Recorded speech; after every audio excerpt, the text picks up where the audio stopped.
आप सभी को जय यीशु। आज हमारे लिए मनन का विषय है संत लूकास का सुसमाचार अध्याय 9 पद संख्या 28 से। इन बातों के करीब 8 दिन के बाद ईसा पेतरुस, यूहन्ना और याकूब को अपने साथ ले गए और प्रार्थना करने के लिए एक पहाड़ पर चढ़े। प्रार्थना करते समय ईसा के मुखमंडल का रूपांतरण हो गया और उनके वस्त्र उज्जवल होकर जगमगा उठे। 2 पुरुष उनके साथ बातचीत कर रहे थे। वे मूसा और एलियस थे, जो महिमा सहित प्रकट होकर यरूशलेम में होने वाली उनके मृत्यु के विषय में बातें कर रहे थे।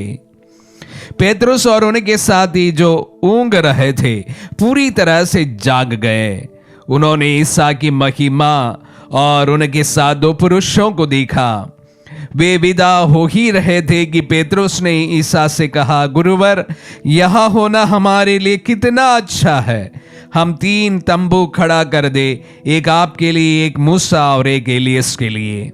उसे पता नहीं था कि वह क्या कह रहा है। वह बोल ही रहा था कि बादल आकर उन पर छा गया और बादल से घिरे जाने के कारण भयभीत वे हो गए। बादल में से ये वाणी सुनाई पड़ी, ये मेरा प्रिय पुत्र है, इसकी सुनो। वाणी समाप्त होने पर ईसा अकेले ही रह गए।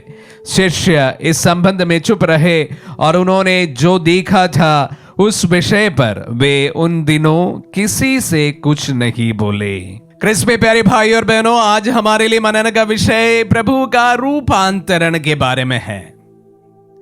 प्यारे भाई और बहनों, तुरंत इस सुसमाचार के पहले संत लूकास प्रभु के प्रथम उनके मृत्यु की भविष्यवाणी के बारे में कहते हैं।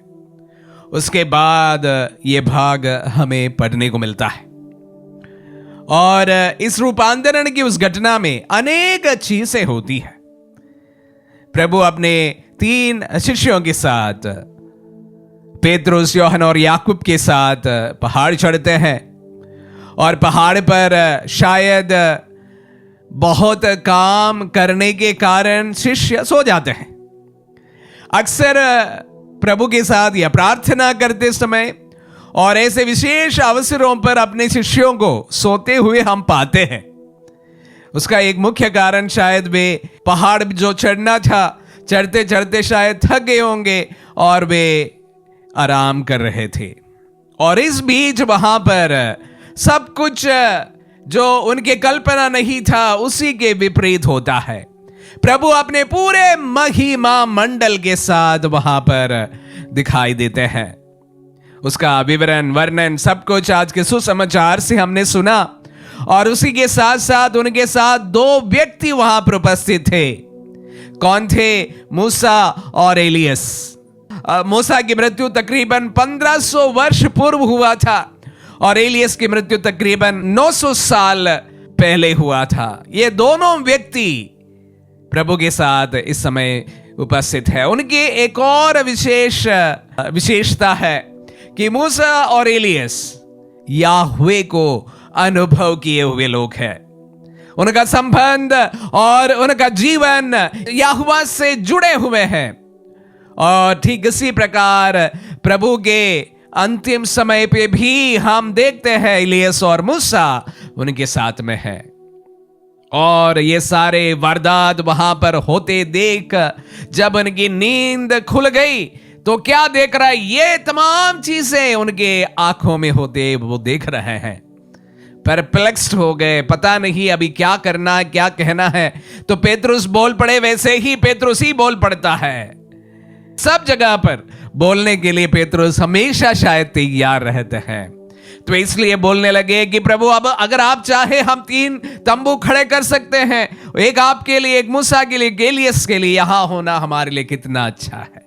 प्यारे भाई और बहनों, वही घटना, रूपांतरण की घटना, जहां पर प्रभु अपने पूरी साथ प्रकट होते हैं। प्यारे भाई और बहनों, एक चीज इस घटना के साथ में आप सबों के साथ मैं जोड़ देना चाहता हूं। भले हमारे अभी की हालात कुछ भी हो, हम किसी भी प्रकार के परेशानियों से इस वक्त गुजर रहा हो, बीमारियों से गुजर रहे हो, कंफ्यूजन से गुजर रहे हो, धोखा के सामने करते हो, किसी भी हमारी हालात हो सकते हैं, सबका रूपांतरण भी होगा अवश्य रूप से।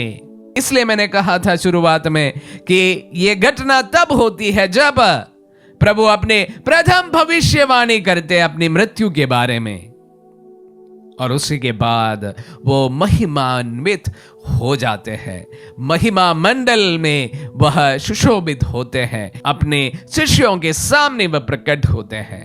प्यारे भाई और बहनों, रूपांतरण की इस घटना को हम पढ़ते समय, मनन करते समय, मैं विशेष रूप से उन तमाम लोगों को बताना चाहूंगा जो इस वक्त जिनके हालात बहुत कष्टमय है, परेशानी से गुजर रहे हैं।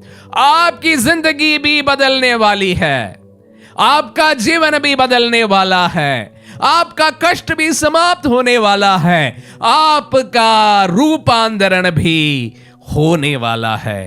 यही हमारा विश्वास हमें सिखाता है। यही विश्वास के साथ आगे बढ़िए। भले कितने भी परेशानियों से आज आप जूझ रहे हो, कितनी भी बीमारियों से आप इस वक्त जूझ रहे हो, कितने भी समस्याओं के साथ में आप कंफ्यूज्ड होते रहे हो, आपके हालात प्रभु बदलने वाला है, आपका जीवन प्रभु बदलने वाला है।